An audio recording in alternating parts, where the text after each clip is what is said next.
안녕하세요. 이규호 모아름 모발이식 센터 이규호 원장입니다. 10여 년 전에 절개식 모발이식으로 수술을 하신 분이 있으셨습니다. 근데 첫 번째 수술을 하고 나서 결과가 그렇게 썩 만족스럽지 못했기 때문에 또 한 번의 절개식 수술을 통해서 보강 수술을 하셨었죠. 그래서 이분이 한 10여 년이 지났는데 여전히 이제 밀도에 대한 그런 부분들이 좀 아쉬움들이 많이 남아 있으신 상태이셔서 이번에는 이제 비절개 방법으로 그 밀도 보강을 위한 그런 상담을 오셨던 경우입니다. 상담을 하다 보니까 이분이 뒤쪽에 있는 그 절개 흉터에 대해서도 좀 어떻게 좀 개선을 시킬 수 있냐, 해결을 할 수 있느냐라고 질문을 해 주셨습니다.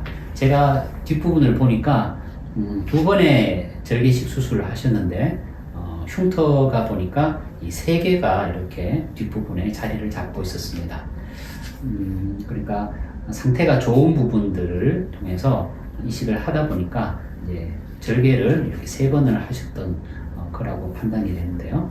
그래서 이 부분을 그럼 어떻게 해야 될까 이제 고민이 많으신 거죠. 미용실 가면 늘 이제 이렇게 미용사분께서 이렇게 말을 하기도 하고 또 본인이 또 이렇게 늘 그걸 매번 답하기도 참 곤란한 그런 상황이셨던 것 같습니다. 그럼 이 절개 흉터를 어떻게 해결할 수 있을까? 몇 가지 방법들을 생각해 볼 수가 있겠습니다.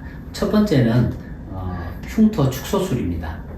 말 그대로 이 흉터가 있는 부분을 도려내고 그 부분을 다시 봉합을 해서 흉터의 그 크기를 줄이는 것입니다.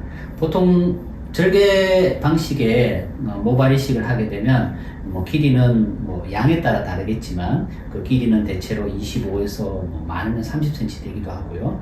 그 폭은 대체로 한 1에서 2mm 정도 두께의 그 흉터가 뒤쪽에 생기게 됩니다. 그래서 그 흉터를 잘라내고 봉합을 해서 더 좁은, 더 작은 형태의 흉터를 이제 다시 새롭게 만드는 것인데요.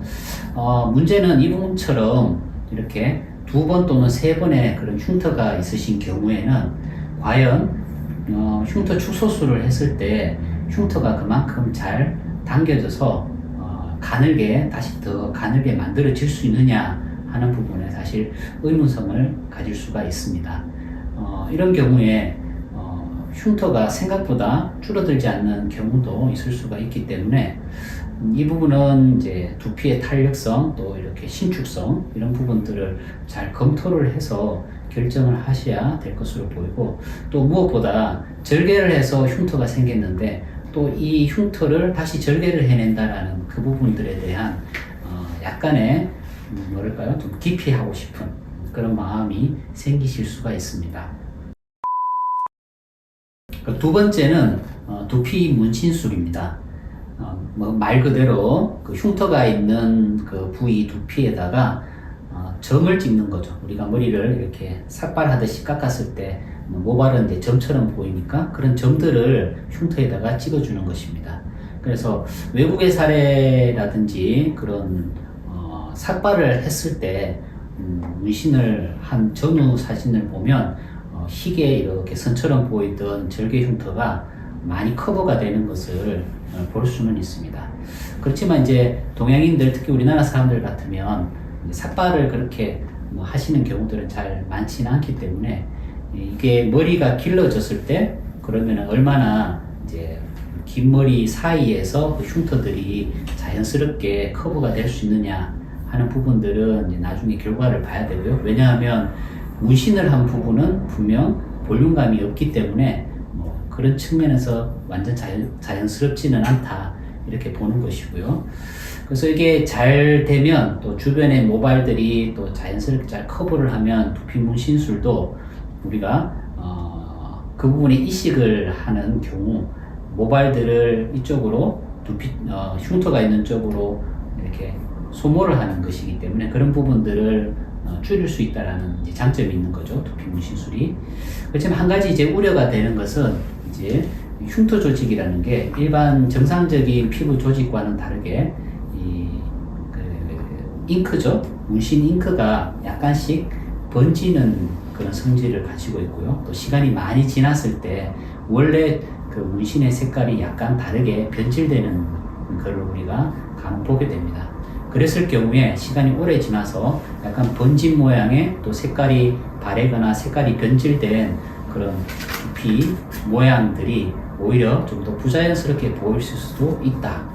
그렇기 때문에 두피 문신을 고려하시는 경우에는 이러한 부분들도 잘 고려를 하셔서 좀 신중하게 결정을 하셔야 되지 않을까 싶습니다. 세 번째 해결책은 이 절개 흉터에 대해서 모발 이식을 하는 것입니다. 그래서 흉터성 탈모지만 우리가 이식된 모발들이 비교적 안정적으로 높은 생존율을 보이고 있기 때문에 우리가 이식 밀도만 적절하게 잘 조절해 주면 자연스러운 그런 결과를 우리가 얻을 수 있습니다. 한 가지 단점이라고 한다면은 어차피 우리가 다른 부위, 정상적으로 있는 부위의 모발을 또 흉터 부분으로 이식을 하는 거기 때문에 우리가 나중에 혹시 정말 위쪽이라든지 탈모가 일어난 부분에 옮길 수 있는 모발들을 어떻게 보면 약간 소모를 한다는 측면이 있기 때문에, 그래서 이런 사실 뒷부분에 잘 보이지 않는 부위에 대한 모발 이식은 정말 조심스럽게 계획을 세워야 될 것입니다. 그래서 이런 소모적인 문제들을 해결하기 위한 대안으로는 채모를 이용하는 것입니다. 특별히 이제 수염털과 같이 아주 결과가 양호하고 또 두께가 두꺼운 그런 털들을 활용을 한다면 이런 모발 이식을 위한 재료들을 보존하고 또 소모를 최소화할 수 있다는 측면에서는 아주 좋은 대안이 될 것입니다. 이상으로 이렇게 절개식 흉터에 대한 해결책들을 좀 알아봤는데요. 이전에 흉터성 탈모를 가지고 있으신 분들에게 도움이 될 수 있는 내용이었으면 좋겠습니다.